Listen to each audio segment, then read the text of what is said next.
وأنكم إلينا لا ترجعون।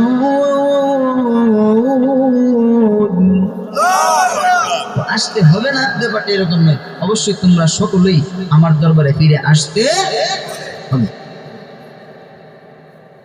এজন্য তুমি নেক কাজ করো, কারণ এটার প্রতিদান তুমি নিজে পাইবে, ঠিক না? কেউ নিতে পারতো না। যারা পরিমাণ কোন নেক যদি করো, এটারও বদলা প্রতিদান তুমি পাইবা। যারা পরিমাণ গুনাহ যদি করো, এটারও বদলা বিদা হইবে, শাস্তি হইবে। আরে গাইতে বলেন, واتقوا يوما ترجعون فيه إلى الله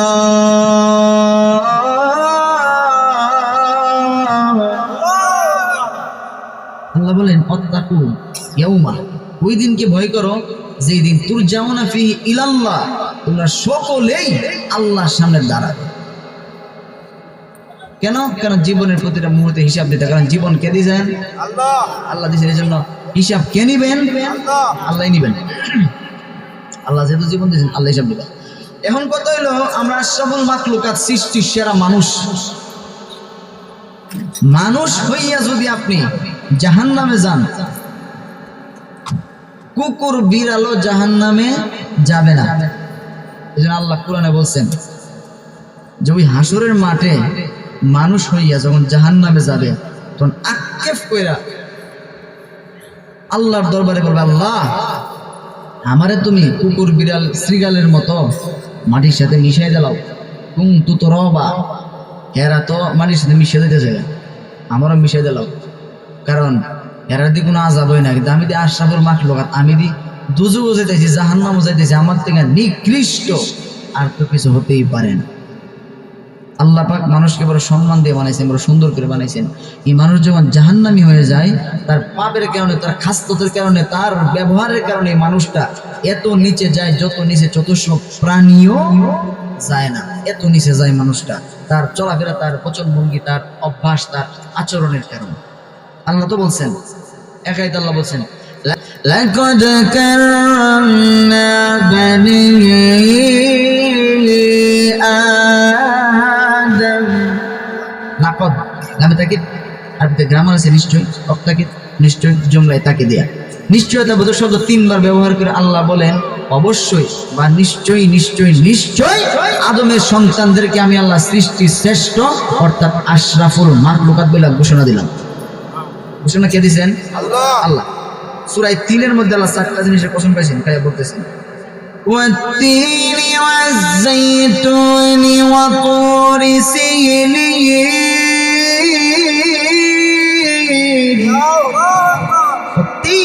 তিনের কসম, ওয়াজ-যাইতুন জৈতুনের তেল, আল্লাহ রাসূল শুকনা রুটি দিয়ে খাইতেন, জৈতুনের কসম। ওয়া তুরি সিনিন, তুর পাহাড়ের কসম। وهذا البلد الأمين।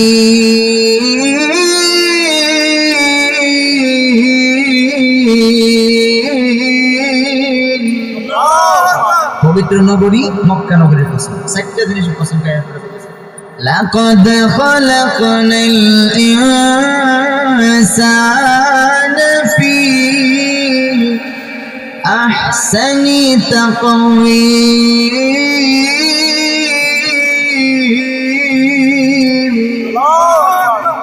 আবার ৪টা জিনিসের কসম খাই, এত দামি দামি ৪টা কসম খাইছে, খাই আবার ৩বার করে নিশ্চয় নিশ্চয় নিশ্চয় কয়ে কইতেছে, ও সবকিছু তো আমি আল্লাহ সৃষ্টি করছি, আমি আল্লাহ নিজে ৪টা জিনিসের কসম খাইয়া ৩বার নিশ্চয় কইলা ঘোষণা দিলাম, মানুষ ওই সব থেকে সুন্দর, সুন্দর করে আমি আল্লাহ মানুষকে সৃষ্টি করছি। আপনি যদি একটা ময়না পাখি দেখে বলেন যে ময়নাটা কত সুন্দর, টিয়া পাখিটা কত সুন্দর, টিয়া পাখির মুখের বাসা নাই, থাকলে কইতো, রে মানুষ তুমি বলো আমি টিয়া পাখি সুন্দর, কিন্তু আমার সুন্দরের কথা বানানেওয়ালা কোরআনে বলে নাই। মানুষ রে তুমি যে সুন্দর, তোমার বানানেওয়ালা আল্লাহ কোরআন শরীফের মধ্যে ঘোষণা দিছে।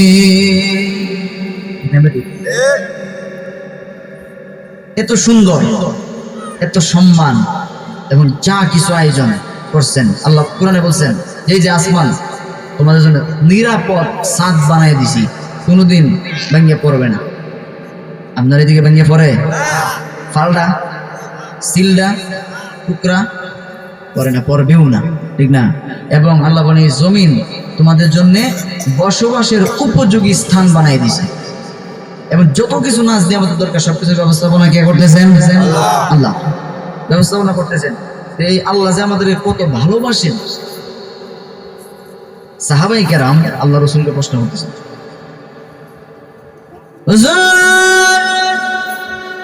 আল্লাহ রাব্বুল আলামিন আমাদেরকে কি ভালোবাসেন না? আল্লাহ নবী ডাক দিয়ে বলেন, সাবিরা রে, এই পৃথিবীতে সন্তানের জন্য সব থেকে দরদি হইল তার মা, ঠিক না বেটি? মা তার সন্তানকে যতটুকু মহব্বত করে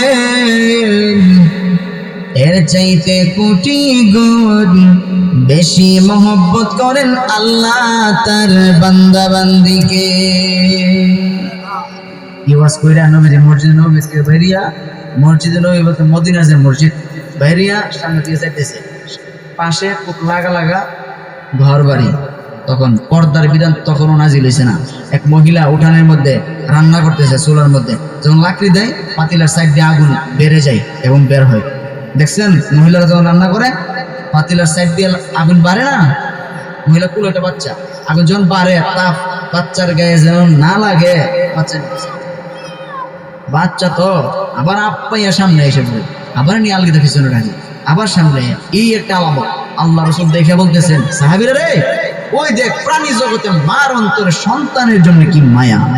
যে মাত্র কইছে এমনি মহিলা হিগেন থেকে আল্লাহ রসুলের প্রশ্ন করে, কারণ এই মহিলা রসুল যে মসজিদে বইয়া ওয়াজ করেছে, মহিলা ওখান থেকে এই আওয়াজ শুনছে, শুনে রসুলের ওয়াজ অনুযায়ী মহিলা প্রশ্ন করা শুরু করেছে, পৃথিবীর কোন মা পারবেনি তার সন্তানকে দুনিয়ার আগুনের চুলায় দিতে? আল্লাহ নবী বলেন, পয়লা গো, পারবে না যে তুমি তো এই মুহূর্তেই দেখাইলাম, তুমি তোমার বাচ্চা নিয়ে পেছনে রাখো, দৃশ্য দেখাই তো বোঝা যায় কোন মা পারবে না তার সন্তানকে দুনিয়ার আগুনের চুলায় দিতে। মহিলা ডাক দিয়া বলেন, আল্লাহ নবী গো, পৃথিবীর কোনো মা পারবে না তার নিজের হাতে নিজের সন্তানকে দুনিয়ার আগুনের চুলায় দিতে, কিন্তু আল্লাহ রহমানুর রহিম হইয়া গো কেমনে গো তার গুনাহগার বান্দা বান্দিকে জাহান্নামের কঠিন চুলায় দিবে? আমার প্রশ্নের জবাব দিয়া যান। প্রশ্ন করছেন, জোর আমি মানি না আমার সন্তান রে দুনিয়ার আগুনের চুলাত দিতাম, আগুনের হিট লাগবে এই জন্য আমি ওর বাচ্চা নিয়ে পিছনে রেখে দিই। আপনিও বলতেছেন কোন মা ওই পারতো না যে তার সন্তানকে দুনিয়ার আগুনের চুলায় দিতে। কিন্তু আমার প্রশ্ন হইল, আল্লাহ রহমানুর রহিম এত দয়ালু আল্লাহ হইয়া কেমনে তার গুনাহগার বান্দা বান্দিকে জাহান্নামে দিবে? প্রশ্ন বুঝছেন? এবার নিসার দিকে তাকাইয়া চোখে পানি ছেড়ে দিয়া কান্দে খুদে গো, মা হইয়া পারে না তার নিজের সন্তানকে দুনিয়ার আগুনের চুলার মধ্যে দিতে, আর তুমি রহমানুর রহিম হইয়া কেমনে গো তোমার বান্দা বান্দিকে জাহান্নামের কঠিন চুলায় দিবা? এই প্রশ্নের জবাব আমি কিভাবে দিব? এই প্রশ্নের জবাব তো তোমার দিতে হয়। এমনি আল্লাহ রাব্বুল আলামিন জিব্রাইলকে ডাক দিয়া বলেন, জিব্রাইল রে, আমার নবীর দিকে তাকাইয়া চোখের পানি ছেড়ে দিয়ে কান্দে, জিব্রাইল রে যাও প্রশ্নের জবাব জানায় দাও, এই মুহূর্তে আমার বন্ধুকে আমি রব্বুল আলামিনের সালাম পৌঁছে দাও, আর প্রশ্নের জবাব জানায় দাও। আল্লাহ জিব্রাইলকে প্রশ্নের জবাব এই মুহূর্তে শিখিয়ে দিলেন।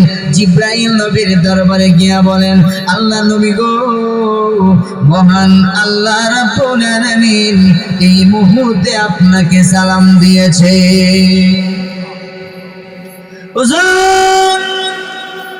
আল্লাহ বলেছেন, যেই সমস্ত বান্দা বান্দি মহিলা যে আপনাকে প্রশ্ন করছে, নবী গো প্রশ্ন যেমন কঠিন উত্তর তেমন কঠিন নয়। যেই সমস্ত মানুষগুলো আল্লাহর গোলামি করবে তারা হইল আল্লাহ তাআলার গোলাম, আর যারা আল্লাহর ইবাদত করবে এরা হইল আল্লাহর বান্দা। উর্দুতে কয় বান্দা, বাংলাতে কয় দাস অথবা গোলাম, আরবিতে কয় আব্দ। আরবিতে কয়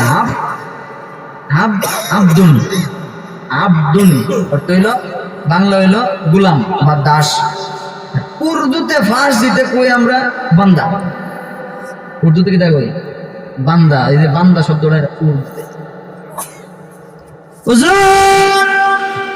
আল্লাহ রাব্বুল আলামিন বলেছেন যারা আল্লাহর গোলামি করবে এরা হইল আল্লাহ তাআলার গোলাম, যারা আল্লাহর ইবাদত করে তারা আল্লাহর বান্দা। আল্লাহর বান্দা যারা রব্বুল আলামিন এই মুহূর্তে ওয়াদা দিয়েছে যারা আল্লাহর বান্দা হয়ে যাবে।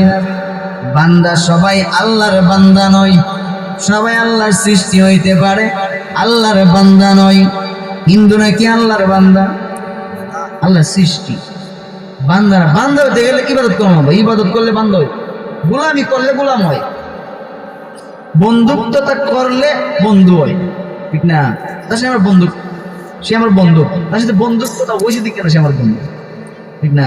গোলামি করলেন না গোলাম হয়, ইবাদত করলেন না বান্দা হয়, আব্দ হয়, ঠিক না? এবার জিবরাইল বলেন ও গোলাম নবী, আল্লাহ রাব্বুল আলামিন বলেছেন যারা আল্লাহর ইবাদত দাসত্ব গোলামি করবে, আল্লাহর সাথে শিরিক করবে না, আর ইবাদত দাসত্ব গোলামি যে করবে গো আপনি নবীর তরিকা অনুযায়ী করবে, আল্লাহ রাব্বুল আলামিন এই মুহূর্তে ওয়াদা দিয়েছেন এই সমস্ত বান্দা বান্দিকে মহান আল্লাহ কোনদিন জাহান্নামে দিবেন না। যত ওয়াজই করি সব ওয়াজের মূল ওয়াজ যে আল্লাহর ইবাদত করো, শিরিক করো না। সব ওয়াজের মূল ওয়াজ কিরা? আল্লাহর ইবাদত করো, শিরিক করো না। এক হাদিসে আছে রাসূল বলেন, হাদিসে কুদসি, আল্লাহ তাআলা রাসূলকে জানাইছেন ওগো নবীজি বান্দা বান্দিরে জানাই দেন, বান্দা বান্দি যদি শিরিক গুনাহ না করে, ঈমানদার শিরিক মুক্ত, শিরিক নাই, শিরিক মুক্ত ঈমান লইয়া যদি হাসরের মাঠে দাঁড়াইতে পারে, জীবনে কোন এক কাজ করে না, এক ওয়াক্ত নামাজও পড়ছে, কিন্তু আমল নামার মধ্যে লেখা আছে জীবনে শিরিক করে না। আল্লাহ রাসূল বলেন এই বান্দাটা যত বড় গুনার পাহাড় লইয়া হাসরের মাঠে দাঁড়াইব, আল্লাহ পাক তার থেকে কোটি গুণ বড় রহমতের পাহাড় নিয়ে বান্দার সামনে দাঁড়াই দেব। শিরিক যে করছস না, আমল নামার মধ্যে কোনো নেক নাই কিন্তু শিরিকও নাই, আমার সাথে যখন শরীক করলি না, শিরিক যখন করলি না, এই দেখ তোর গুনার তুলনায় আমার রহমতের পাহাড় কোটি গুণ বড়, আমার পাহাড় দিয়া তোর গুনার পাহাড়ে ঢেকে গেলাম, সুতরাং তোর কোনো গুনাহই নেই। আল্লাহ চাইলে এইভাবে তার বান্দাবান্দিকে বিনা হিসেবে মাপ দিয়ে যেতে পারে যদি শিরিক না থাকে। আর ইমানও শিরিক আছে, আমলও শিরিক আছে, বেদাত আছে, জীবন ভর নেক করছেন, একটা নেক আমল না হলে হবে, কারণ শিরিককারী কোনো আমল আল্লাহ গ্রহণ করে না, ফেরেশতারা লিখে না।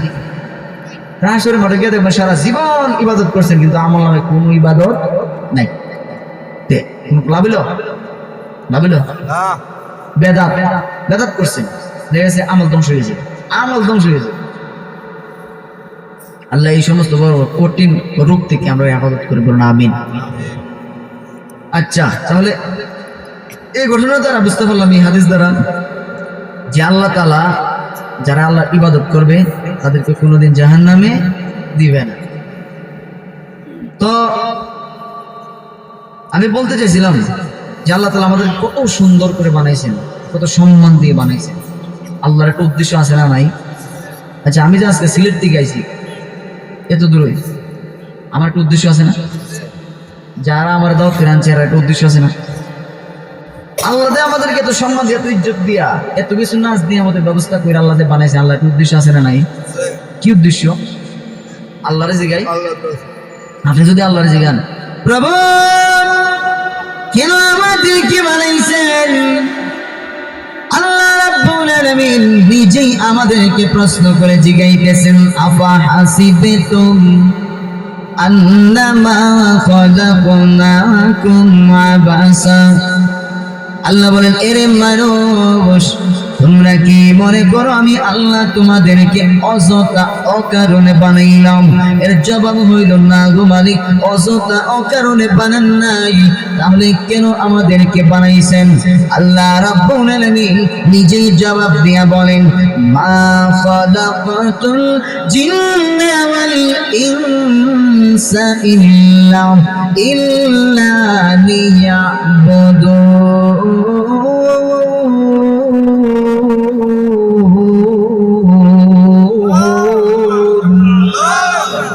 আল্লাহ তাআলা নিজেই জবাব দিয়া বলেন, আমি আল্লাহ পৃথিবীর প্রত্যেকটা মানুষ, নর হোক নারী হোক, পুরুষ হোক মহিলা হোক, প্রত্যেকটা মানুষ এবং জিন্নাত, এই দুইটা জাতিকে বানাইলাম জীবনের প্রতিটা মুহূর্তে আমি আল্লাহর ইবাদত দাসত্ব গোলামির জন্য।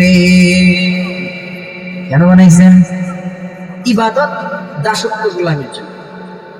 ধন ইবাদত করতে যদি মন না চাই, আমার ভালো লাগে না, আমি নামাজ পড়তাম না, আমি রোজা রাখতাম না, আমার ভালো লাগে না, যদি এরকম হয় এটারও জব দিয়ে দিছে।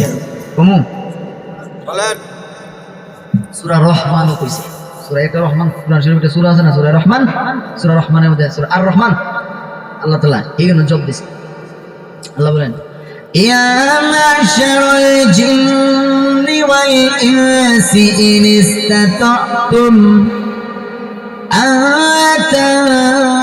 أتنفذوا من أقطار السماوات والأرض فانفذوا।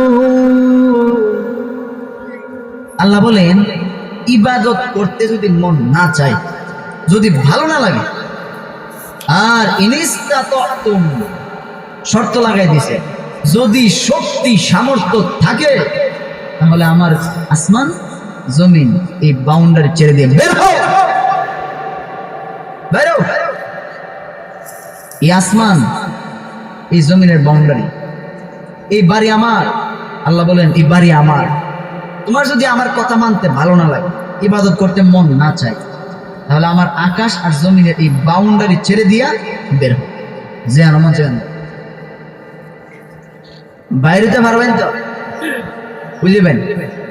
শেখ হাসিনা না বাইক দিয়ে ইন্ডিয়া গেছে, আপনি যাবেন তো উবাদুল কাদের যা কই আছে হয়ে কোথায় না, কিন্তু লাইভ দিয়ে লাইভ হয়েছে বলতেছে নির্বাচন অবাঞ্ছিত ঘোষণা করলাম, আমরা নির্বাচন মানি না। এরে মানতো কক এটা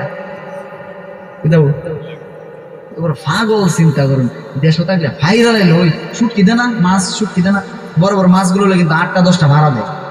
এরে যে কয় হাজার ভাড়া দিল, থাকলে লাভল ফাইলা ফাইরা লবণ লাগাইয়া মরিচ লাগাইয়া ওই 32 নম্বর নটকাই দিল, মানে শুটকি দিল।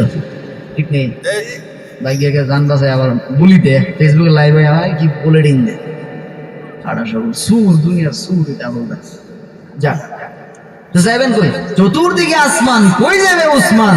উসমান যাইবার কোন জায়গা আছে নাই? সেই কথাটা আমার আয়াতে শেষে কয়ে দিছে, লা তানফুযুনা ইল্লা বিসুলতান।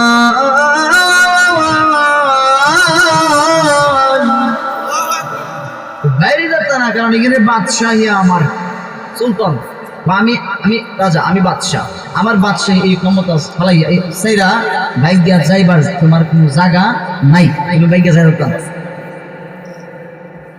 তুমি যদি মনে করো জামুগা গাটি গুটি লইয়া সিলেট জামুগা বলে যাও, ওই সিলেটের জমিনটাও আমি আল্লাহর। যদি মনে করো আমি ব্রিটেন যাবো, লন্ডন জামুগা, আল্লাহ রাব্বুল আলামিন বলেন, যা রে বান্দা, লন্ডন না আমেরিকা যা, জাইনা রাখিস আমেরিকা আর লন্ডনের জমিনও আমি আল্লাহর, ওইখানেও আমার আসমান আমার জমিন চলে, সুতরাং ওইখানেও আমি আল্লাহর ক্ষমতা চলে। যারে বান্দা যাও, এমন কোন জায়গা নাই যেই জায়গায় আমি আল্লাহর ক্ষমতা চলে না। সুতরাং আমার ক্ষমতা আমার রাজ্যের ভিতরে যদি থাকতে হয়, তাহলে আমি আল্লাহর ইবাদত দাসত্ব গোলামি বাধ্যতামূলক তোমার করতে হবে। যদি আমার এই বাউন্ডারির ভিতরে থাকা লাগে, আমার ইবাদত করতে হবে, আমার দাসত্ব গোলামি করবো। যদি না করো, যাই না দেখো এত এত নিয়ামত আমি দিছি, প্রত্যেকটা নিয়ামতের হিসাব চাবো এবং দুজকের আগুন লটকায়া জ্বালানো। ثم لتسألن يومئذ عن النعيم। আল্লাহ রাব্বুল আলামিন মাথা থেকে পা পর্যন্ত যতগুলো অঙ্গ প্রত্যঙ্গ আছে সবগুলোকে দান করছেন। আল্লাহ রাব্বুল আলামিন বলেন, বান্দা বান্দি রে, যা তুমি তোমার চোখে দেখো রে বান্দা, আর যা কিছু দেখো না, ওই সবগুলো নিয়ামত কিন্তু আমি আল্লাহ তোমার দান করলাম।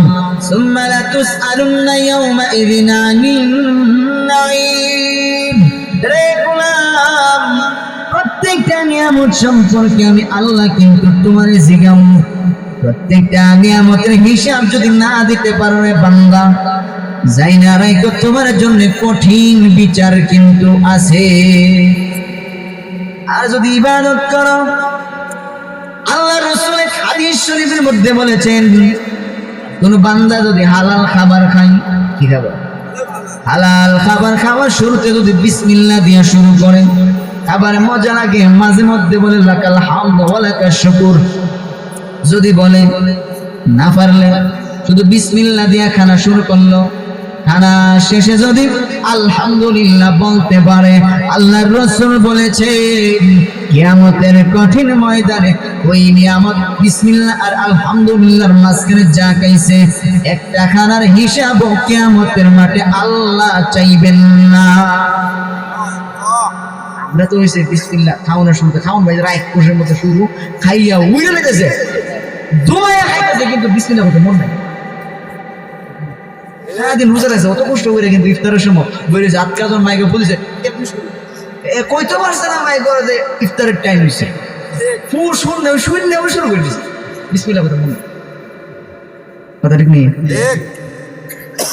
ওয়াজ করে বাড়িতে গেছি, পাশের বাড়ির পরের বাড়ি বিয়া বাড়ি, বিয়ার আগের দিন গায়ে হলুদ আছে না, ধুমায়া চলতেছে বক স্পিকার, গিয়া দিই না মাশাআল্লাহ, এরা আবার ওই গজল জিকিরিতে আছে না, কিতা বাড়িতেছে, ভাবলাম যে ফাগল কিতা করে গিয়ে দেখি, আগে গেছি গিয়া দিই, প্রায় ওই টুপিওয়ালা নামাজি এরকম লোক আছে, কিতা রে 10টা হয়েছে খাইছত নেই, 10টা হয়েছে গা মরলে ঠিক 10টা উইন নারিলা খাইতে মন নাই, বলতে নামাজ পড়ছে আসা নামাজ মনই নাই, আসা নামাজ মনই নাই, কি ভাব চিন্তা করছে। এই জন্যে জ্ঞানী গুণী কইছেন, যা করো হিসাব কইরা বুঝা কইরো, কারণ এখন যে জমিনের উপরে তুমি দেখাতে ঢাইতেছ বাজাইতেছ, যখন জমিনের নিচে যাইবা তখন তোমারও দেখাতে বাজাইলে, কথা ঠিক না? এই জন্য যা করবা জীবনে বুঝা কইরো, কারণ মাটির নিচে গেলে আবার জীবনে না। এই জন্য মুরব্বীরা বসে রয়েছেন, যুবকের সংখ্যা থেকে মুরব্বীর সংখ্যা বেশি, মুরব্বীরা কিছু নসিহত দেয়া যায় ইনশাল্লাহ। আমার করার ইচ্ছা আছে নি? যদি ইচ্ছা থাকে তাহলে আসেন। এবার আমার একটু আগে যে আয়াতটা বলছিলাম, রাসূল আল্লাহ তাআলা যে আয়াতটা বলতেছেন আমাদেরকে কেন বানাইছেন, আল্লাহ রাব্বুল আলামিন বলেন, মা খালাকাতুল জিন্না ওয়াল ইনসা ইল্লা লিয়াবুদুন।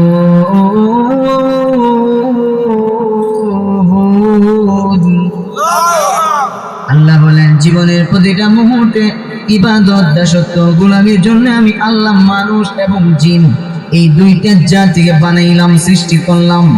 প্রতি মুহূর্তে ইবাদত করতেন, প্রতি মুহূর্তে কি ইবাদত করা সম্ভব? এই সম্ভব? প্রতি মুহূর্তে সম্ভব সম্ভব না। কিন্তু আল্লাহ রাসূল বলেন হ্যাঁ, আল্লাহ যেহেতু বলছে প্রতি মুহূর্তে ইবাদত করার জন্য বানাইছেন, তাহলে অবশ্যই সম্ভব। কেমনে কমু? আমাদের নবীজি বলেন, বান্দা বান্দি তুমি যদি ফজরের নামাজটা জামাতে পড়ো রে বান্দা, ফজর থেকে নিয়ে জোহর পর্যন্ত মাঝখানের যে সময়টা আছে রে, হারাম কোনো কাজ যদি বান্দা তুমি না করো, তাহলে প্রতি মুহূর্তে ফজর থেকে নিয়ে জোহর পর্যন্ত এই লম্বা সময়টা প্রতি মুহূর্তে আল্লাহ পাক তোমার আমল নামার মধ্যে লিখে দিবেন তুমি নফল ইবাদতের মধ্যে আছো। জোহর থেকে নিয়ে আসর, আসর থেকে নিয়ে মাগরিব, মাগরিব থেকে নিয়ে এশা, এশারের নামাজটা জামাতে আদায় করে তুমি যদি বান্দা ঘুমায় যাও, আর ঘুমের সময় যদি ঘুমের দোয়াটা পড়ো, আল্লাহুম্মা বিসমিকা আমুতু ওয়া আহইয়া, আল্লাহ আমি তোমার নামে মরলাম। আমরা ঘুমাইতেছি আর মরলাম বলি কেন? আমরা কি দোয়ার মধ্যে আমুতু নাকি আনুমু বলি? আমুতু মানে আল্লাহ আমি তোমার নামে মরলাম। কুরআন শরীফের সূরা জুমার নামে একটা সূরা আছে, ওই সূরার মধ্যে আয়াতের মধ্যে আল্লাহ পাক বলেছেন, বান্দা বান্দি রে তোমরা যখন ঘুমায় যাও, তোমাদের রূহটা বের হইয়া আমি আল্লাহর দরবারে চলে আসে, আমি যারটা রেখে দেই সে ঘুমের মধ্যেই মরে যায়, আর যারটা ফেরত দেই সে আবার উঠে কামে যায়। এজন্য তুমি বান্দা আল্লাহর কুদরতিয়াতে দায়িত্ব দিয়া বলবা, ও গো আল্লাহ আমি কিন্তু ঘুমাইলে কইতাম পারি না, যেহেতু আমি ঘুমাইলে মরিয়া যাই, আল্লাহ তুমি যদি আমার হায়াত দিয়া থাকো গো, তাহলে ফজর পর্যন্ত আমি যদি হায়াত পাই, মেহেরবানি করে আমারে ফজর পড়ার তৌফিক দান করে দিও। আল্লাহর কুদরতিয়াতে দায়িত্ব দিয়া যদি তুমি ঘুমায়া যাও, আল্লাহর রাসূল বলেছেন, তাহলে বান্দা তুমি ঘুমাইলা কিন্তু তোমার আমল নামার মধ্যে লেখা হবে তুমি বান্দা প্রতি সেকেন্ড নফল ইবাদতের মধ্যে ছিলে। তাহলে তুমি যদি মুসলমান হও, মুমিন হও, তুমি যদি ফজরের নামাজ জামাতে পড়ো আবার জোহর পড়ো, মাঝখানে যে সময়টা, এই সময়টা তুমি ঠেলা গাড়ি চালাও, ভ্যান গাড়ি চালাও, রিক্সা চালাও, বিমান চালাও, বাস চালাও, প্রাইভেট কার চালাও, হাল চাষ করো, কাজ করো, যা কিছুই বান্দা তুমি করো, প্রতি মুহূর্তে হালাল যত কাজ করবা প্রতি মুহূর্তে লেখা হবে আমল নামাই যে তুমি নফল ইবাদতে আছো। জোহর থেকে নিয়ে আসর, আসর থেকে নিয়ে মাগরিব, মাগরিব থেকে নিয়ে এশা, এশা নামাজ কইরা খানা দানা কইরা ঘুমাই গেলা তুমি ঘুমে, কিন্তু আল্লাহ ফেরেশতাদেরকে বলেন তোরা কলম বন্ধ রাখবি না, তোরা লিখতে থাক আমার বান্দা নফল ইবাদতে আছে। এজন্য মুমিন বান্দা ঘুমাইলে হয় কি হয়? ইবাদত হয়। তাহলে আল্লাহ যে বলছেন প্রতি মুহূর্তে ইবাদতের জন্য বানাইছেন, আপনারাই বলেন প্রতি মুহূর্তে ইবাদত হয়েছে নি? হয়েছে না? শেষ দিলাম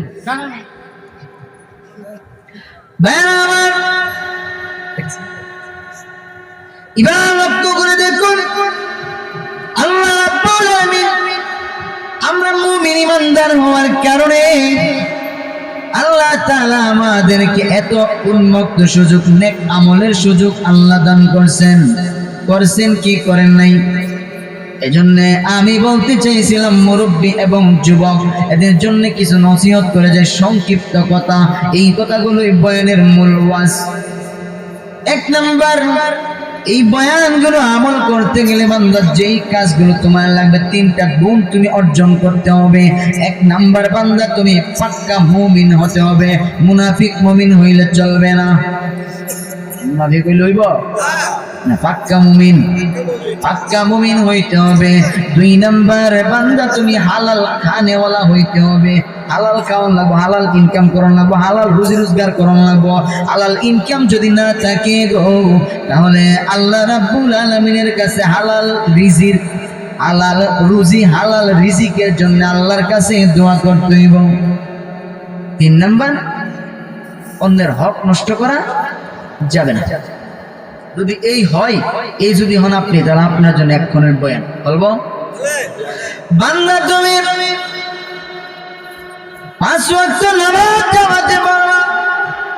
আর ফাঁকে ফাঁকে তুমি যখন ভ্যান গাড়ি চালাইবা, তুমি যখন অটো গাড়ি চালাইবা, হাল চাষ করবা, কাজ করবা, বান্দা হাত দিয়া কাজ করবা, ব্রেন দিয়া কাজ করবা, পা দিয়া কাজ করবা, শরীর দিয়া কাজ করবা, আর জবানের মধ্যে আল্লাহ পাকের নামের জিকির রাখবা। লা ইলাহা ইল্লাল্লাহ, ও লা ইলাহা ইল্লাল্লাহ, লা ইলাহা ইল্লাল্লাহ জিকির জবানের মধ্যে যদি বান্দা তুমি রাখতে পারো,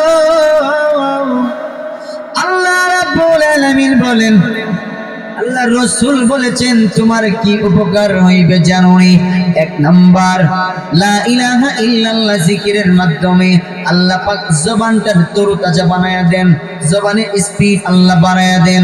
ইহকালের জিন্দেগির মধ্যে আল্লাহ পাক নেক আমল বেশি করার সাহস তোমার দিলের মধ্যে দান করেন, দিলের মধ্যে আল্লাহ পাকের ভয় ঢুকায়া দেন, আল্লাহর দ্বীন ইসলামের প্রতি বিশ্বাস, আল্লাহর প্রতি শ্রদ্ধা সম্মান বিশ্বাস ভালোবাসা আল্লাহ তোমার অন্তর ভরপুর করিয়া দেন। এবং সব থেকে বড় কথা হইল লা ইলাহা ইল্লাল্লাহ জিকির যদি কোনো বান্দা করে, আল্লাহ রাসূল বলেছেন মৃত্যুর সময় ওই বান্দাটাকে আমার আল্লাহ দয়া করিয়া ঈমান দান করবেন, অর্থাৎ কালিমা তার মরণের সময় নসিব হইবে। সবথেকে বড় কথা, যদি মরার সময় কালিমা নসিব হয় তার জীবন সাকসেসফুল।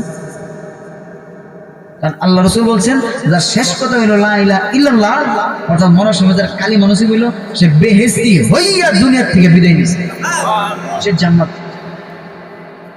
মুসা ঈসা জয়সাম আল্লাহর দরবারে বলেন রব্বুল আলামিন আমারে এমন একটা জিকির শিক্ষা দেন গো, যে জিকিরটা আপনি আর আমি জানি আর কেউ জানবে না, সব থেকে দামি শ্রেষ্ঠ একটা জিকির আমাকে শিখাইয়া দেন। আল্লাহ রাব্বুল আলামিন মুসা নবীকে জিকির শিখাইয়া দিলেন, মুসা তুমি এখন থেকে জিকির করবা লা ইলাহা ইল্লাল্লাহ জিকির। মুসা নবী আল্লাহ শিখাইছেন। মুসা নবী কেমন নবী বুঝেন না? উনি আল্লাহ যমনে কিছু কই চট করে একটা উত্তর দিয়া দেন, চিন্তা ভাবনা নাই। কইলাম যেমন এমন একটা জিকির শিখান যেটা কেউ জানে না, আমি আর আপনি জানি, যেটা সম্মান মর্যাদা সব থেকে বেশি। আপনি আমার শিখাইছেন ইন্টারন্যাশনাল জিকির লা ইলাহা ইল্লাল্লাহ, যেটা সবাই পারে, বুঝি কেউ যেমন না জানে, আর আপনি আমার শিখাইছেন যেটা সবাই পারে। আল্লাহ বলেন মুসা রে এমন জিকির শিখাইছি যেটা সবাই পারে, কিন্তু সবাই তো এটার গুরুত্ব তাৎপর্য ফজিলত জানে না। এজন্য ও মুসা এখন থেকে জিকির করবা লা ইলাহা ইল্লাল্লাহ। তা আপনারা জিকির করবেন নি? জিকির করার ইচ্ছা আছে নি? সবসময় উঠতে বসতে চলতে ফিরতে খাইতে ঘুমাইতে জমানাটা বলেন লা ইলাহা ইল্লাল্লাহ, লা ইলাহা ইল্লাল্লাহ, লা ইলাহা ইল্লাল্লাহ। 2 নম্বর নসিহত, হে বান্দা তোমার জয়ের মধ্যে তুমি সব সময় উঠতে বসতে ইস্তেগফারের আমল রাখবা। কারণ ইস্তেগফারের মাধ্যমে কি লাভ হয় জানোনি? ইস্তেগফারের মাধ্যমে 1 নাম্বার লাভ, তোমার গুনাহ খাতা মাফ হইয়া যায়। গুনাহ যখন মাফ হইয়া যায় রে বান্দা, সাথে সাথে তোমার রিজিক বাড়িয়া যায়, নিয়ামত আল্লাহ বাড়ায়া দেন, আপদ বিপদ বালা মুসিবত থেকে আল্লাহ বাঁচায়া দেন। এবং ইস্তেগফারের কারণে বান্দা সামনে আগন্তুক যত মুসিবত আছে আল্লাহ পাক মুসিবত দূর করাইয়া দেন। ইস্তিগফারের আমলের কারণে বান্দা রিজিক আল্লাহ বাড়াইয়া দেন, আসমানের দরজা বান্দার জন্য আল্লাহ পাক উন্মুক্ত করিয়া দেন।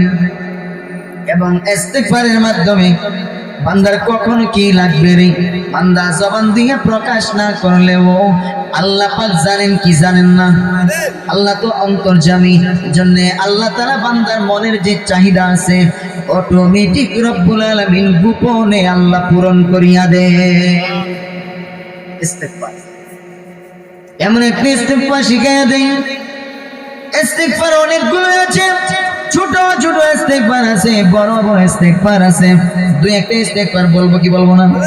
1 নাম্বার সংক্ষিপ্ত ইস্তিগফার আল্লাহ রাসূল শিখাইছেন, সংক্ষিপ্ত ইস্তিগফার আস্তাগফিরুল্লাহ, আল্লাহ তুমি আমারে মাফ করিয়া দাও, আস্তাগফিরুল্লাহ আস্তাগফিরুল্লাহ আস্তাগফিরুল্লাহ।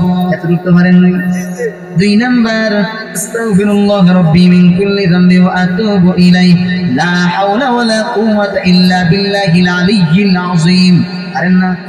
আস্তাগফিরুল্লাহ ইন্নাল্লাহ গফুরুর রহিম পারেন না? আল্লাহুম্মা ইন্নী যালামতু নাফসি যুলমান কাসীরা পারেন কি পারেন না? হযরত আবু বকর আল্লাহ রাসূলের দরবারে গিয়ে বলেন, আল্লাহ নবী গো, এমন একটা ইস্তেগফার আমি আবু বকরকে শিখিয়ে দিয়েছি যে আমি নামাজের মধ্যে পড়ব। ইস্তেগফার মানে ক্ষমা চাওয়া, মাফ চাওয়া। আল্লাহ রাসূল আবু বকরকে দুআয়ে মাসুরা শিখাইছেন, যেটা আমরা নামাজের সালাম ফিরানোর আগে পড়ি। আত্তাহিয়াতু পড়ার পরে, দুরূদ শরীফ পড়ার পরে দুআয়ে মাসুরা বলে আমরা পড়ি কি পড়ি না? আল্লাহুম্মা ইন্নী যালামতু নাফসি যুলমান কাসীরা। এই ইস্তেগফার, এই দুআয়ে মাসুরাটা আল্লাহর রাসূল ইস্তেগফার হিসেবে আবু বকরকে শিখাইছে। এটাও ইস্তেগফার। আস্তাগফিরুল্লাহাল্লাযী লা ইলাহা ইল্লা হুয়াল হাইয়ুল কাইয়্যুম ওয়া আতুবু ইলাইহি লা হাওলা ওয়ালা কুওয়াতা ইল্লা বিল্লাহিল আলিয়্যিল আযীম। পারেন কি পারেন না? আল্লাহর রাসূল বলেছেন, কোন মানুষ যদি গুনাহ করতে করতে তার গুনাহ যাইয়া যদি আসমান পর্যন্ত গিয়া লেগে যায়, কোন মানুষ গুনাহ করতে করতে গুনাহ যদি সাগরের ফেনা থেকেও বেশি হয়ে যায়, উহুদ পাহাড় থেকেও বেশি হয়ে যায়, আল্লাহর রাসূল বলেন মন থেকে এই ইস্তেগফারটা যদি কেউ পাঠ করে, ওই গুনাহ মাপ চাই, যদি সে ক্ষমা চাই মন থেকে, আল্লাহ আমি মাপ চাই, মন থেকে যদি মাপ সে চাই, আর মনে মনে এই ইস্তেগফারটা পড়ে আস্তাগফিরুল্লাহাল্লাযী লা ইলাহা ইল্লা হুয়াল হাইয়ুল কাইয়্যুম ওয়া আতুবু ইলাইহি লা হাওলা ওয়ালা কুওয়াতা ইল্লা বিল্লাহিল আলিয়্যিল আযীম।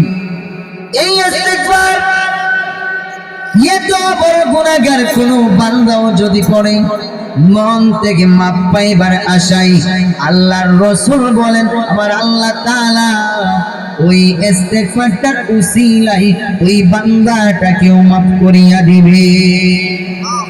যুদ্ধের ময়দান থেকে কোন মানুষ যদি যুদ্ধের ময়দান থেকে মুসলমান হইয়া যুদ্ধের ময়দান থেকে শত্রুপক্ষকে ভয় পাইয়া যদি পলায়ন করে চলে আসে, আল্লাহর রাসূল বলেন এই বেঈমানটাকে আমার আল্লাহ জীবনেও মাফ দিবেন না। কিন্তু কিছুদিন পরে আল্লাহর রাসূল শিখাইতেছেন, এই আল্লাহর রাসূল এই ইস্তেগফার শিক্ষা দিয়া বলেন, যদি ওই যুদ্ধের ময়দান থেকে পলায়নকারী ব্যক্তিটাও এই ইস্তেগফারটা মন থেকে পাঠ করে মাপ পাইবার আশায়, আমার আল্লাহ এই ইস্তেগফারটাকে ওসিলা বানাইয়া ওই পাপিষ্ট ওই যুদ্ধের ময়দান থেকে ফেরত আসা সৈন্যটাকে আমার আল্লাহ তাআলা মাফ করিয়া দিবে। অর্থাৎ এত দামি, এত গুরুত্বপূর্ণ এই ইস্তেগফার। করার ইচ্ছা আছে তো? 2 3 নম্বর, সব জবানের মধ্যে আপনি চালু রাখবেন আল্লাহর রাসূলের উপরে দুরূদ শরীফ। দুরূদ শরীফ ছোট থেকে বড় আছে না নাই? আল্লাহ রাসূল নিজে সংক্ষিপ্ত দুরূদ শিখাইছেন। কই জাননি? সাল্লাল্লাহু আলাইহি ওয়া আলিহি ওয়া সাল্লাম, সাল্লাল্লাহু আলাইহি ওয়া আলিহি ওয়া সাল্লাম, সাল্লাল্লাহু আলাইহি ওয়া সাল্লাম, সাল্লাল্লাহু আলাইহি ওয়া সাল্লাম। সংক্ষিপ্ত না? আরো সংক্ষিপ্ত আছে। আল্লাহুম্মা সাল্লি আলা মুহাম্মাদ, আল্লাহুম্মা সাল্লি আলা মুহাম্মাদ, اللهم صل على محمد وعلى آل محمد كما صليت على إبراهيم وعلى آل إبراهيم إنك حميد مجيد اللهم بارك على محمد وعلى آل محمد كما باركت على إبراهيم وعلى آل إبراهيم إنك حميد مجيد আসেনা নাই এগুলো তো পারেন জবানের মধ্যে দুরূদ শরীফের আমল যদি আপনি রাখতে পারেন আল্লাহর রাসূল বলেন যেই ব্যক্তি উঠতে বসতে চলতে ফিরতে অর্থাৎ সর্বক্ষণ দুরূদ শরীফের আমল তার জবানের মধ্যে দুরূদ শরীফ চালু রাখবে। আল্লাহ রাসূল বলেছেন ওই লোকটার কখন কি লাগবে কেউ জানুক আর না জানুক, আল্লাহ অবশ্যই জানে। দুরূদ শরীফের বরকতে আল্লাহ পাক ওই বান্দার মনের সমস্ত চাহিদা পূরণ করিয়া দিবে। কোন মানুষ যদি আল্লাহ পাকের জিকির করে, আল্লাহ পাক যতটুকু খুশি হন এর থেকে কোটি কোটি গুণ বেশি আল্লাহ খুশি হয় আল্লাহর রাসূলের উপরে দরুদ শরীফ পড়লে। আর বলে আল্লাহ আল্লাহ এই জিকিরে আল্লাহ যতটুকু খুশি হয় এর থেকে বেশি কোটি গুণ বেশি আল্লাহ খুশি হয় রাসূলুল্লাহর উপরে দরুদ শরীফ।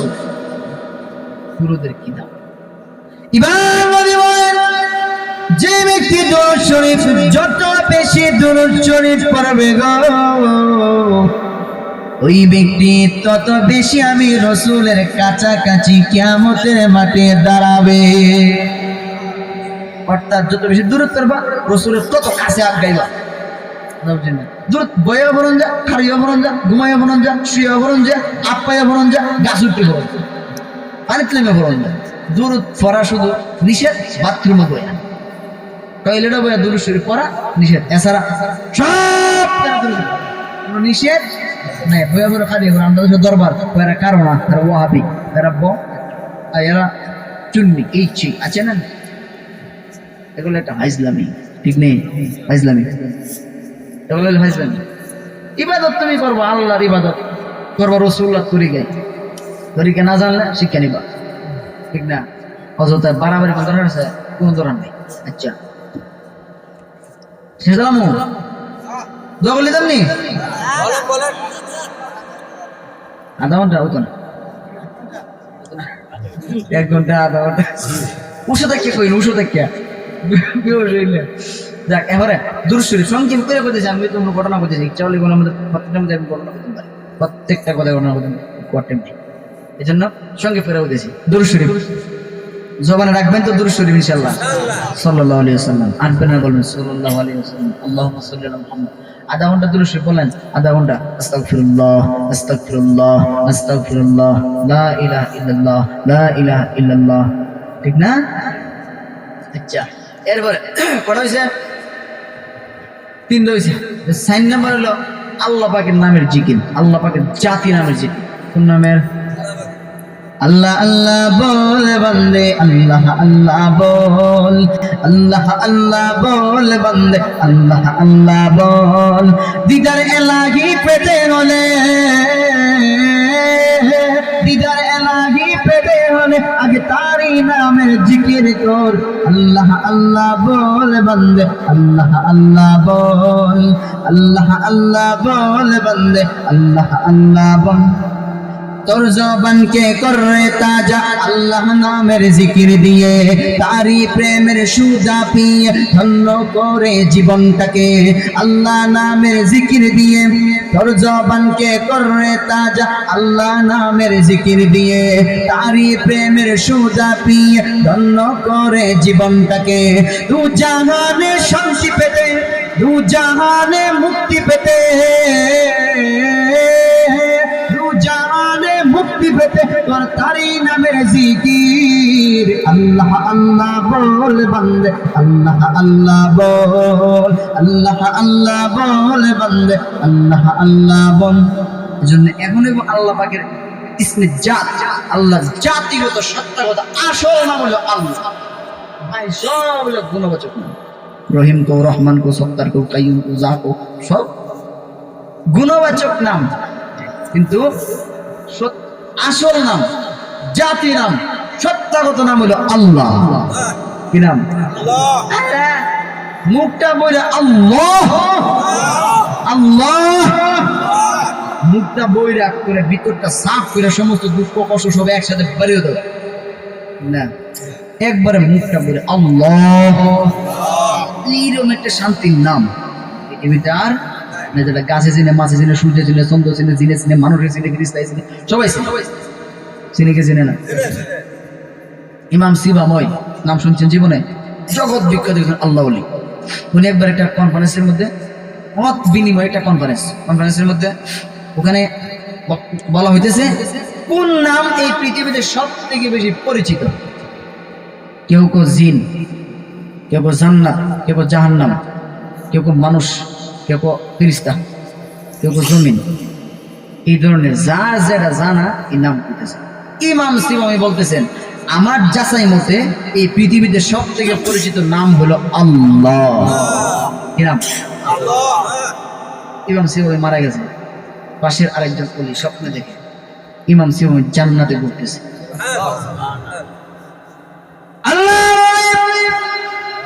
স্বপ্নে জিজ্ঞাসা করেন রে ইমাম সিবামি, জান্নাত আল্লাহ পাক তোমাকে কোন আমলের খাতিরে দিবেন যদি বলতা আমিও আমলটা চালু করতাম। ইমাম সিবামা ডাক দিয়ে বলেন কোন আমলে আল্লাহ আমাকে জান্নাত দেয় না, সব আমলের মধ্যে আল্লাহ ভুল ধরছেন। এই আমলে এই সমস্যা, ওই আমলে এই সমস্যা, এই ধরনের ভুল সব আমলের মধ্যে আল্লাহ ধরছেন। তাহলে জান্নাত পাইলা কেমনে? জান্নাত পেয়েছি ওই যে সমাবেশের মধ্যে, কনফারেন্সের মধ্যে বৈশা কেউ বলছিল পৃথিবীতে কোন নামটা সকলের কাছে পরিচিত। কেউ বলছেন মানুষ, কেউ বলছেন জিন, কেউ বলেছেন জমিন, কেউ বলেছেন আসমান, কেউ বলেছেন ফেরেশতা, কেউ বলেছেন জাহান্নাম, কেউ বলেছেন জান্নাত। আমি ইমাম সিবাওয়ান ওই যে কনফারেন্সের মধ্যে বলেছি আমার যাচাই মতে সব থেকে পরিচিত নাম হইল আল্লাহ। এই কথাটা আমি যে ওই দিন বলেছি কবরের মধ্যে আসার পর আল্লাহ রাব্বুল আলামিন আমাকে ডাক দিয়া বলেন রে ইমাম সিবাওয়ান, তুমি আমার নামের ইজ্জত দিয়েছো, এজন্য আজকে আমি আল্লাহ তোমাকে ইজ্জত সম্মান দিতে চাই। আজকে আমি আল্লাহ ঘোষণা করে দিলাম তুমি যে আমার নামের ইজ্জত দিয়েছো, আজকে তোমাকে ইজ্জত সম্মান দিয়া জান্নাত দান করে দিলাম। এই নাম হলো আল্লাহ। সেজন্য প্রশ্ন জবানে জিকির রাখতেন আল্লাহ আল্লাহ আল্লাহ আল্লাহু আকবার আল্লাহু আকবার। যদি আল্লাহ নামের জিকির যেই বান্দা বান্দি করবে আল্লাহ পাক দিলের মধ্যে আল্লাহর প্রতি সম্মান ভালোবাসা ঢুকাই দিবে এবং আল্লাহর প্রতি তার ঈমান বাড়াই দিবে। কোন নাস্তিক এই লোকটা মুরতাদ বানাইতে পারতো না, বেঈমান বানাইতে পারতো না। আল্লাহ নামের জিকির গুলো আল্লাহ তার অন্তরের মধ্যে এমন নূর ঢাইলা দিবে। সুবহানাল্লাহ না? আচ্ছা সুবহানাল্লাহ আয় না, তখন সুবহানাল্লাহ সাইটটা গেছে। 5 নম্বর হলো সুবহানাল্লাহ। কি আল্লাহ? সুবহানাল্লাহ অর্থ হলো আল্লাহ পবিত্র, আল্লাহ পবিত্র। আরে ভাই বুঝেন না, আপনি আল্লাহ পবিত্র আল্লাহ পবিত্র যদি সারাদিন কন, যে লোকটা আল্লাহ পবিত্র সারাদিন কথা আল্লাহ তো পবিত্র, আল্লাহ আমদের অপবিত্র রাখতো কিন্তু আপনি আল্লাহ পবিত্র বানাই দেবেন। এটা শেষ কথা, শেষ কথা মনোযোগ দিয়ে শুনবেন। ইউসুফ আলাইহিস সালামের নাম শুনছেন? মানে যে সুন্দর নবী, এমন সুন্দর কিছু খাইলে এই দিকে নাম কাছে দেখা যায় কি খাইতেছে, এই দিক দিয়ে নিচের দিকে নামে দেখা যায়। আয়নার মতো এমন সুন্দর পরিষ্কার নবী আছে, এমন সুন্দর। এই ইউসুফ নবীর উনি যখন খাদ্যমন্ত্রী হয়েছে, কি মন্ত্রী? খাদ্যমন্ত্রী। তখন মিশরের তখন লিলিফের মাল যখন বন্টন করে, বুঝেন না, উনি নিজে বাদশা রাইয়ান সহ নিজে সকলে সারাদিনে 2 ওয়াক্ত খানা খায়। আর একটু উপাস নাই, আরে ভক্ত নবী উপাস, বাদশা উপাস, সবাই উপাস, কারণ অভাব। লিলিপ দেয়, লিলিপ দৈনিক ওই সবাই সারা দেশের মানুষে একবার লিলিপ দেয়। আর একবারে লিলিপ হয়ে দিয়া মানুষ 2 ওয়াক্ত খাইতে পারে। একটু কমে খাইলেও একটা বলে গেছে ওই গালাদিন ভালো করে খানা তো ফরানি হয়েছে, ফরানি বুঝেন মারা গেছে, 40-এ ফরানি হয়েছে। তখন যখন দাওয়াত পাইছে আর গেছে গিয়া খাইতে খাইতে খাইতে খাইতে খাইতে খাইতে এই জায়গা পর্যন্ত চাই না, জায়গা স্টক করেছে, বুঝলেন, করে বেশ হয়েছে। ডাক্তার গিয়ে চাই না, সুস্থ করার পরে ফানি চানি দিয়ে মনে হয় সুস্থ হচ্ছে, ট্যাবলেট দিয়েছে বড় আর নে এটা খা, যেটা খাইছিলে অজমে দিব, অজমে নিচের দিকে নেমে দিব। এরপর ডাক্তার সাহেব যদি অত বড় ট্যাবলেট যদি দেখাইতে পারতাম, খাওয়ার জায়গা খালি রাখতো, তাহলে তো আরেকটা টুকরা ঘুষ বেশি খাইলাম। যদি খালি থাকতো ট্যাবলেটটা খাওয়ার মতো জায়গা যদি খালি থাকতো, তাহলে তো আরেক টুকরা ঘুষ তো বেশি করে খেলাম। ওটা বুঝেন না? কিন্তু হ্যাঁ এইভাবে নিলে তো এক হপ্তাহ নিলে দুই হপ্তাহ খেতে পারে। সবাই এক হপ্তাহ নেই, একবারই নেই। একটি জবাব দুইবার করে লিপ নেই। প্রহরীরা, দারোয়ান, পুলিশেরা এই জিনিসটা বারবার খেয়াল করেছে। ইউসুফ নবীর কাছে নালিশ দিয়েছেন।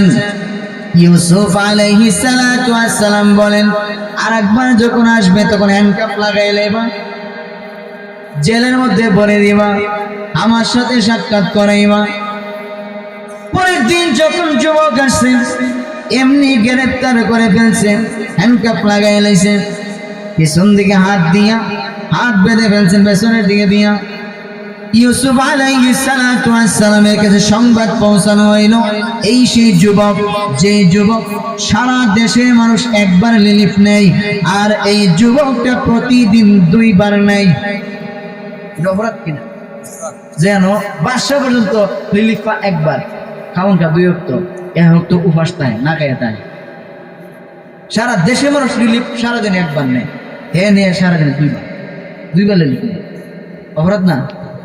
এবার ইউসুফ আলাইহিস সালাতু ওয়াস সালাম যুবকের সামনে এসে ডাক দিয়ে বলেন, যুবক রে, ইনসাফ কায়েম করা দরকার। এরে যুবক, সারা দেশের মানুষ যেখানে একবার লিলিফ পায়, তুই যুবকের দুইবার নেস। একবার যে নেস, এইটা তো তোর রাষ্ট্রীয় পাওনা, যেহেতু তুই এই দেশের একজন নাগরিক। কিন্তু আর একবার জেনেও, এইটা কিন্তু চুরি, এইটা কিন্তু ধোঁকা। তোমার কারণে আরেকজন লিলিফের মাল পাইবে না। সুতরাং আর একজনের রিজিক যে তুমি নষ্ট করলা, এই পাপের জবাব তুমি কি দিবা? এজন্যে তোমাকে আমি ইউসুফ গ্রেফতার করাইলাম। এবার তোমার জেল হতে পারে। আমি ইউসুফের রাষ্ট্রের বিধান হইল, বাদশার সীমানার ভিতরে যদি কোন চোর ধরা খায়, তাহলে ওই চোরটাকে বাদশার ইচ্ছা মতো বাড়ির গোলাম বানায়া দেওয়া হয়। ইউসুফ নবীর বিধান আইন। যুবক ডাক দিয়া বলে, পয়গম্বর, আজকে অনেক বড় মন্ত্রী হয়ে গেছেন, খাদ্য মন্ত্রী হয়ে গেছেন। হ্যান্ডকাপ লাগাই কইতাছে, আজকে আপনি খাদ্য মন্ত্রী হয়ে গেছেন, পয়গম্বর হয়ে গেছেন।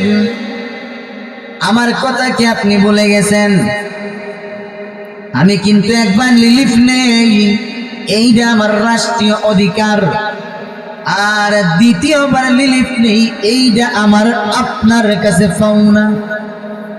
ইউসুফের কাছে বলে পাওনা বলে। ইউসুফ নবী ডাক দিয়ে বলে, যুবক, আমার কাছে তুমি কিসের পাওনা গো? যুবক ডাক দিয়ে বলে, কেন জুলাইকা যেই দিন আপনার ফেসে ফালাইয়া দিছিল, 7টা দরওয়াজা জুলাইকা বন্ধ করে দিছিল, আর আপনি বাঁচার জন্য দৌড় মারছিলেন। জুলাইকা পেছন দিয়ে এসে তামা দিয়ে আপনার পাঞ্জাবির মধ্যে ধরে টান দিয়া পাঞ্জাবি পিছন দা ছিড়ালাইছিল। ওই দিন আপনি কিন্তু দৌড় দিয়া বাদশার সামনে গিয়া পড়ে গেছিলেন। উপস্থিত প্রতিবেশী মহিলাদের জুলাইকা ওই দিন বলে ফেলছিল, বাদশা, এই যে তাকে দেখেন গো, এমন একটা গোলাম আপনি কিনিয়া রাখছেন যে কিনা আপনার স্ত্রীর ইজ্জতের উপরে হামলা করে। জুলাইকা ওই দিন মিথ্যা বলছিল। বাদশা তখন বলছিল, এই ইউসুফ, বাঁচার জন্য কোনো কায়দা আসেনি। জুলাইকা বলতেছে, তুমি জুলাইকের ইজ্জতের উপরে হামলা করেছো। ইউসুফ বলতেছে, আমি এই ধরনের কাজ করি না, কারণ আমার আব্বা একজন পয়গম্বর, আমার আব্বা একজন নবী, আমার দাদা নবী, আমার পুরা বংশ নবীর বংশ। সুতরাং জিনা বদমাশি এইগুলো আমাদের দ্বারা সম্ভব নয়, আমাদের দ্বারা সম্ভব নয়। কিন্তু সত্য কোনটা এটা বলার জন্য তো সাক্ষীর দরকার। ইউসুফ নবী ওই দিন বাড়ির দাসীর কোলের মধ্যে একটা বাচ্চা ছিল, দুধের বাচ্চা, দুধ পান করত। আপনি ইউসুফ কিন্তু ওই দিন দুধের বাচ্চার দিকে ইশারা দিয়ে বলছিলেন, আমি সত্য না জুলাইকা সত্য। এই কথাটা এই দুধের বাচ্চারে জিজ্ঞাসা করেন। ওই দিন উপরে আল্লাহ নিচে ওই শিশু বাচ্চা যারা আপনার পক্ষে সাফাই গাউন না, আপনি যে পবিত্র, আপনি যে ভালো, আপনি যে ভালা, এই কথা কইন না। কিন্তু ওই দিন আসমানের নিচে জমিনের উপরে আর কেউ ছিল না গো। ওই দিন মার কুলের মধ্যে একটা শিশু বাচ্চা জবান আল্লাহ খুলে দিছিল। শিশু বাচ্চা ওই দিন কিন্তু কথা বলছিল, আপনার পবিত্রতা বর্ণনা করছিল। ওই দিন যেখানে আপনার সাহায্যকারী, আপনাকে সাপোর্ট দেবে, এরকম কেউ আপনার পক্ষে কথা বলবে, এরকম কেউ যখন ছিল না, ছোট্ট শিশু বাচ্চাটা আপনার পক্ষে সাপোর্ট দিছিল, আপনার পক্ষে আপনার পবিত্রতা বর্ণনা করছিল। ওই দিনের শিশু বাচ্চাটাই আজকের আমি যুবক, আমি ওই দিন আপনার পক্ষে কথা বলছিল। এই জন্য আমি আপনার কাছে পাওনাদার, এই পাওনার অধিকারে, সেই অধিকারে আমি দুইবার লেগে ওই দিনের করুন ইতিহাস যখন মনে হয়ে গেছে। ইউসুফের দুই চোখ বেজারজা করে পানি ছেড়ে দিয়েছে। ইউসুফের চোখ দিয়ে ঝর্ণার পানির নহর জারি হয়ে গেছে। ইউসুফ নবী ওই দিনের জুলাইকার করুন ইতিহাস যখন মনে হয়ে গেছে গো। ইউসুফ নবীর দুই চোখ থেকে ঝর্ণার লাই পানি পড়া শুরু হয়েছে। ইউসুফ ডাকতে বলে, যুবক, ওই দিন আমার পাশে কেউ ছিল না, সত্যি বলছো? আল্লাহ রাব্বুল আলামিন তোমার জবান খুলে দিয়েছিল, তুমি আমার পবিত্রতা বর্ণনা করেছো। আজকে আমি ইউসুফ ঘোষণা করে দিলাম, এ আমার রাজ দরবারের যত পুলিশ বাহিনী সবাইকে জানাইয়া দিলাম, এই যুবক আমার পবিত্রতা বর্ণনা করেছে। আমি আজকে এই দেশের খাদ্যমন্ত্রী হয়ে গেছি।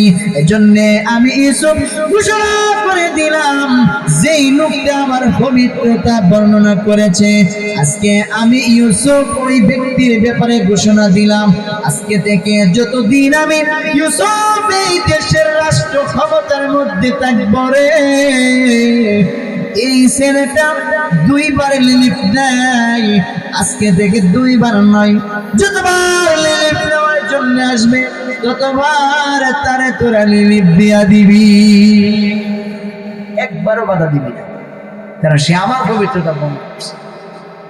এইগুলো কিতাবের মধ্যে উল্লেখ করে দিয়ে আল্লামা কারি তৈয়ব সাহেব রহমাতুল্লাহি আলাইহি লিখতেছেন, ইউসুফ তো আর আল্লাহ না, ইউসুফ তো আল্লাহর বান্দা, ইউসুফ একজন মানুষ, ইউসুফ একজন নবী। তার পবিত্রতা বর্ণনা করার কারণে সে যদি একজন আসামিকে মুক্ত করে দিতে পারে, সে যদি সারা দেশের মানুষ সহকারে ইউসুফ নিজেও যেখানে দুইবার খানা খায়, সারা দেশের মানুষকে যেখানে একবার লিলিপ দেয়, সেখানে তার পবিত্রতা বর্ণনা শিশু থাকা অবস্থায় করার কারণে যদি তারা মাফ করে দিতে পারে, সে যতবার আসে ততবার যদি তারা লিলিপ দিতে পারে, আল্লাহ রাব্বুল আলামিন তিনি তো আর ইউসুফ নয়, বরঞ্চ তিনি হইলেন ইউসুফ বানানেওয়ালা। এজন্য আল্লাহ কি পারে না রে, আল্লাহর গোলাম বান্দা বান্দি আল্লাহর প্রশংসা করলে আল্লাহ রাব্বুল আলামিন তার বান্দা বান্দিকে মাফ করে দিতে তিনি কি পারেন না? এজন্য তুমি তোমার জবানে জারি করে নেও সুবহানাল্লাহ সুবহানাল্লাহ সুবহানাল্লাহ। আমার আল্লাহ পবিত্র, আমার আল্লাহ পবিত্র, আমার আল্লাহ পবিত্র। এই জিকির জবানে চালো, এতে করে কি হবে? আল্লাহ তোমার মাফ করে দিবে। কারণ তুমি আল্লাহর পবিত্র কইবার, আল্লাহ তোমার অপবিত্র হতেই পারে না। আল্লাহ এরকম, আল্লাহ এরকম না। আল্লাহ তো রহমতের দরজা খুলে বই দিয়েছে, আমার বন্ধু আমার টাইম দিতে হবে, মাপ দিলে কথা ঠিক না বেটে? শেষ কথাটা কইলাই, এক লোক মারা গেছে, কবরে রাখছে, রাখার পরে ফিরিস্তারা সিরিয়াল মোতাবেক ফিরিস্তারা কবরে আসছে, জিগাই তোমার রব্বুকা। কিন্তু আইসা দেখে এর গুনার সুডে সারা শরীর থেকে গুনার দুর্গন্ধে কুত্তা বসা গন্ধ বেরিয়েছে, এত গুণা জীবনে। কিন্তু হঠাৎ করে একটু সুঘ্রাণ ফিরিস্তারা নাকে লাগছে, খোঁজা শুরু করছে। এত খারাপ বিশ্রী গন্ধের মধ্যে হঠাৎ একটু সুঘ্রাণ লাগছে, কুইটা বাহির করার দরকার। খোঁজা শুরু করছে, খুঁজতে খুঁজতে উল্টায় পাল্লায় চিৎ করে হুট করে খাড়া করে বুয়াইয়া সব পাবে, কিন্তু জ্ঞানটাকে খুঁজা পায় না। হঠাৎ করে টুটটা আল গেছে, দেখা যায় টুটের নিচ থেকে সুঘ্রাণ আসতেছে। কিছুক্ষণের ভিতরে কবরটা সুঘ্রাণে মুখরিত হয়েছে। ফিরিস্তার এখন আল্লাহরে জিগা প্রশ্ন করে, কারণ সারা শরীরে গুনার দুর্গন্ধ।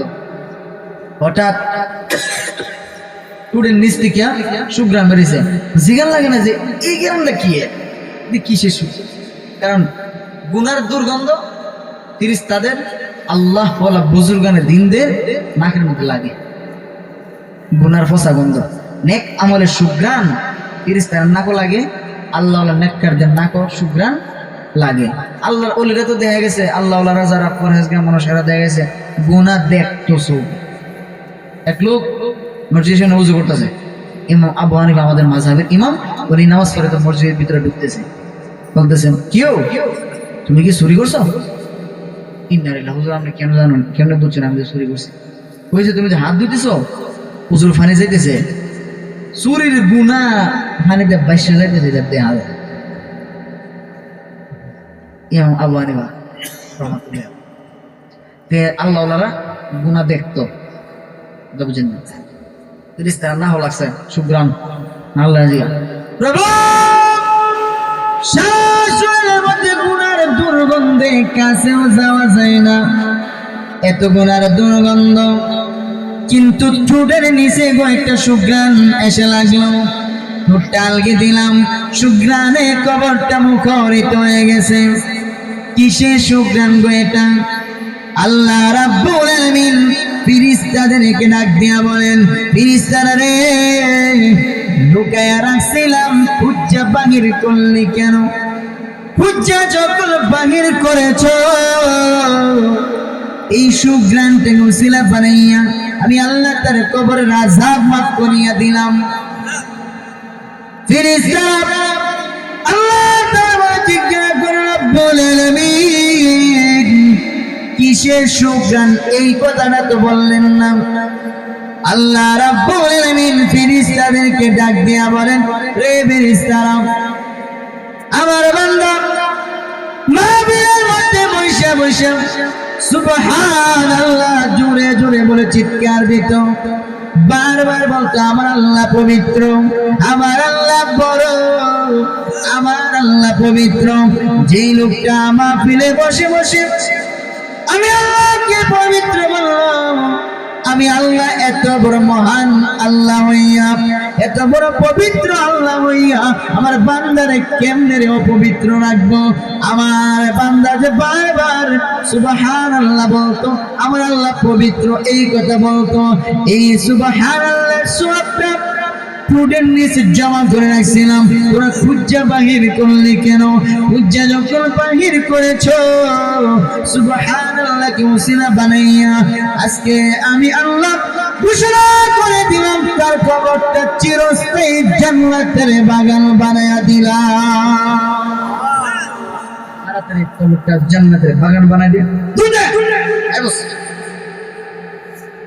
সৃষ্টি নারো গরম করতাম তাহলে এই আমলগুলো ইনশাআল্লাহ করবেন তো ইনশাআল্লাহ ফরজ নামাজের সালাম ফিরাইয়া ফরজ নামাজের সালাম ফিরাইও আসসালামু আলাইকুম কয়েছে কইবেন আল্লাহু আকবার এটা কইবেন জোরে রাসূলুল্লাহ বলতো আল্লাহু আকবার রাসূল বলতেন কয়বার একবার আল্লাহু আকবার একবার ওই সাথে সাথে তিনবার আস্তাগফিরুল্লাহ আস্তাগফিরুল্লাহ আস্তাগফিরুল্লাহ তিন এরপরে তিনবার কই সাথে সাথে রাসূল আয়াতুল কুরসি পড়া শুরু করতো কি কুরসি আয়াতুল কুরসি আয়াতুল কুরসি আল্লাহ রাসূল বলেন আয়াতুল কুরসির দুইটা ঠোঁট আছে একটা জিহ্বা আছে জিহ্বাটা ডাইরেক্ট আল্লাহ আরশে আজিমের ফায়ার সাথে বান্ধা আছে যে ব্যক্তি প্রতি ওয়াক্ত ফরজ নামাজের পর আয়াতুল কুরসি পড়বে ততক্ষণ পর্যন্ত আয়াতুল কুরসি আল্লাহর কাছে ওই যে দুইটা ঠোঁট ঠিক আছে আরশে আজিমের ফায়ার গুড়া ততক্ষণ পর্যন্ত আল্লাহর কাছে আয়াতুল কুরসি সুপারিশ করতেই থাকে ততক্ষণ পর্যন্ত আল্লাহ এই বান্দাটাকে মাফ না দিয়েছে আয়াতুল কুরসি কোরআনের অংশ আল্লাহর ঐশী বাণী আল্লাহ পেটের ভিতরের কথা আল্লাহর কথাই যেন আল্লাহর সুপারিশ করে আল্লাহ মাফ না দিয়ে পারে আরে মাফ দিয়া দেয় আল্লাহ রাসূল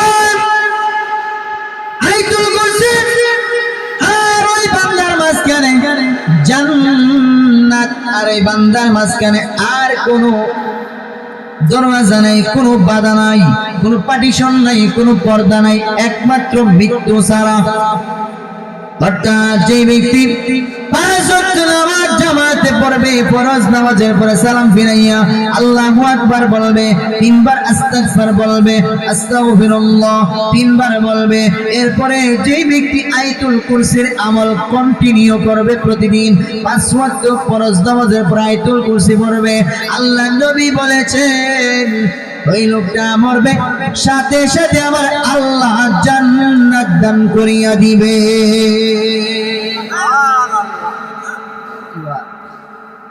শেষ আল্লাহ পাক আমাদেরকে বুঝার আমল করার তৌফিক দান করুন বলুন আমিন।